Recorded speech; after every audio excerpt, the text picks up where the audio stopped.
Hey, it's Elijah Thacker here with New Line Championship Boxing, and I'm here with Justin Novaria, also known as Teddy Baer.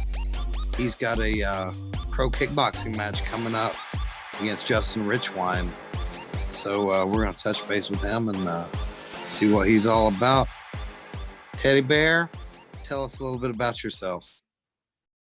Um, Not a whole lot to tell. I've been doing this 21 years this year. Started boxing when I was 10. Just a family man, got 5 kids, married, coach, got a day job too. Just it's in my blood and I love it.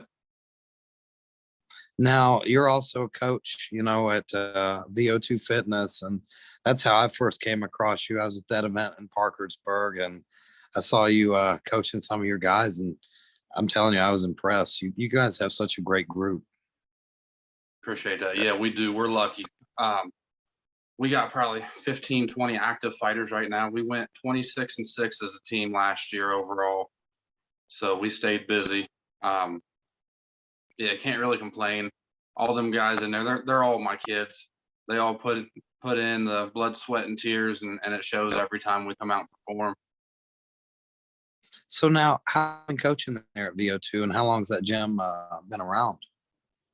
VO2 Fitness itself, I think, it's either in its 9th or 10th year, and I've been there since December 2019. You guys are a really rare group, like it's rare to see a gym that's so driven and focused on competing and winning, and like you guys are always doing something, always active, and that's the best kind of gym. Like I can see you, like there's real skill with your people, and it's fun to watch you guys compete. Appreciate that. So you talk about you've been in this game a very long time. What first got you started in boxing? I was a really fat little kid, and my stepdad was a super fit guy that wanted to get me in shape, and he had a gym in his basement, and he had me start hitting his heavy bag, and I loved hitting the heavy bag. Hated everything else. Hated running. He tried to get me to jump rope. He tried to get me to lift weights. Hated all of it. But I liked beating the bag up, and he happened to live catty corner from the Zanesville PAL, the Police Athletic League, and he ended up taking me in there. And then 130 amateur fights later and 32 pro fights later, here I am. So how old were you when you first started competing in boxing? I started training at 10, and I had my first fight at 11. Wow. Yeah, and So what year? We lied and said I was 13 because they couldn't find any other 240-pound 11-year-olds. And so I fought a 15-year-old in my first fight at 11. So now we flash forward almost 20 years. You're a coach now, and it's been a little while since you've competed. What made you want to jump back in there and do that, but do it in kickboxing? I mean, it never really leaves you. I had, for lack of a better term, I had a pretty crappy pro career. I didn't train the way I should have. I took fights I shouldn't have took, and I didn't do it right at all. I didn't dedicate. Half the time, I'd get a phone call on a Wednesday night to fight on Friday, and I'd be 16 chicken wings deep, chugging a 2-liter root beer, and say, "Oh yeah, I'll take that fight," and still go down and do 6, 8 rounds, whatever they needed me to do, and against most likely an undefeated kid. Like, true story, I was chugging a 2-liter root beer when Jerry Thomas called me to fight Lee McGinnis, and Lee won back when Tough Man was still on FX and stuff. He was like the world Tough Man champ, which I know Tough Man gets a bad rap, but back then it was a pretty big deal. And I had a separated AC on my right side because I got tossed. I was training with MMA guys like a dummy, and I got tossed and landed on that shoulder. And so I'm sitting here fresh out of a sling. Like, I literally, probably a week ago, I had separated that AC, and Jerry Thomas called, "Hey man, you want to make $800? Come fight Lee McGinnis. It's Friday though, and this is Thursday." Oh hell yeah, let's do it. And so I made a lot of dumb decisions, and as far as doing it now, it's just I'm coaching kickboxing guys and I'm coaching MMA guys, and I've only ever boxed. So I want to get in there and I want to kickbox. I want to treat it right this time around. I don't want to do it the way I did in my pro boxing career. I want to do it proper. I already told my wife if I go out here and I lose one or two in a row, we'll hang it up. I ain't going to hang on to anything too long. I'm not going to be a dead horse longer than he's beat. But I just want to have that experience for my guys because I'm a boxer. I can tell them what to do, but without ever being in there in a professional capacity, I can't relate the same way I can relate to my guys that only box because I know everything they've been through. I know what they're dealing with. But as far as kickboxing and MMA goes, I haven't been in there in that capacity. So I want to have those experiences to draw on when I'm coaching my guys so I can relate to them, if that makes sense. So are you considering maybe jumping into MMA too and doing some cage fights? Yeah, we're probably going to do one or two before it's all said and done. So now what's different? Like, I know your mentality's different. Do you think that it comes from being a coach now and you've got all these people watching you and looking up to you and like you've got to show them like this, do it. I didn't do it right. I've got to change things. And like now you've got a brand new start as a kickboxer, as an MMA fighter. So what's that mean to you? I mean, it means a lot to try to turn the tables because I get people throwing my pro record in my face all the time. And I mean, it is what it is. I made the mistakes. I have that record. I'll probably end up boxing again one or two times before it's all said and done too. I'm in a really good place now. I'm surrounded by great people. Back during my pro career, I was in a really sketchy place financially too. So who's going to turn down $2,000 for 16 to 20 minutes of work? Like nobody's going to turn that down. And toward the end of my career, that's what I was making. I wouldn't accept a fight unless it was like 1,800 or $2,000. And granted, the guys get a lot tougher, but I mean, I'm a little tougher than I am smart. So Well, I think people have a tendency to sleep on a guy like Ozzy, your record, but I've looked at your record and I've seen all the guys you fought.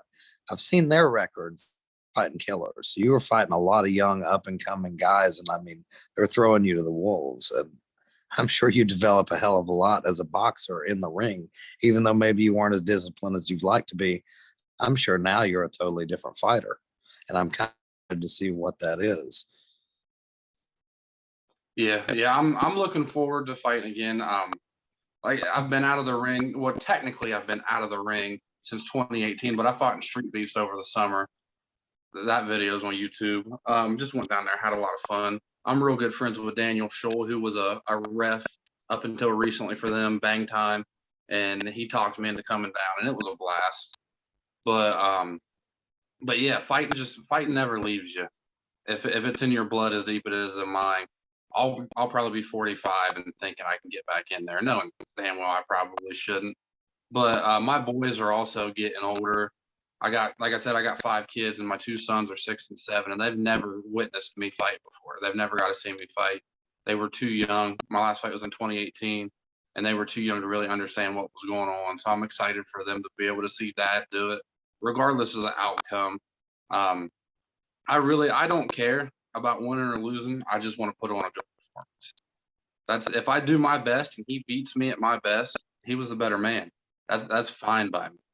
And as long as I know I put my best out there and did everything I could do, if he wins, he wins. So now I know we've got a couple other fighters on the card. What's it going to be like coaching and fighting on the same card? Do you feel a little more stressful? No, I've done it quite a few times. Because I've coached for a lot longer than just at VO2. I used to own my own gym called Hands of Stone back in the early 2000s and 2010s. I owned it from 2011 to 13, and I've coached a good bit and fought. Like when I fought John Hill, I had 2 amateurs on that first King of the Coolfields card, and I cornered them. And then I fought Big John and Kevin Franklin. Fight was the same way. I cornered them guys, but it's a little different this time around. We have a few more. I think we got 5 fighting. We got Big Matt Chris, Gage, Jacob, and then Grayson. Grayson just had to pull out, so he's 6. So we got 3 other ones. I might be missing somebody. I don't know, but we're split up that night too. We got 2 MMA fighters fighting in Ohio that same night too. So we're gonna be Oh, split. man. Yeah, So you got yeah. So like A team, B team going out. yeah, pretty much. We got a crew. I'll be cornering with the guys down in Huntington. I'll be cornering, and Joey Studer's coming down our list. He's actually who owns the gym. And then we got a couple other coaches that'll be cornering our 2 guys at the MMA fights. So it's gonna be a busy night for VO2 Fitness. Yeah, I'm really looking forward to all your guys' fights. I know. I think the one I'm really stoked for is Denzel Chapman and Jacob Stanton. I've been excited since we announced that one. I'm fanboying out over both those guys. That's gonna be a really good fight. Ever since I saw Jacob in Parkersburg, I was like, that guy's vicious, you know.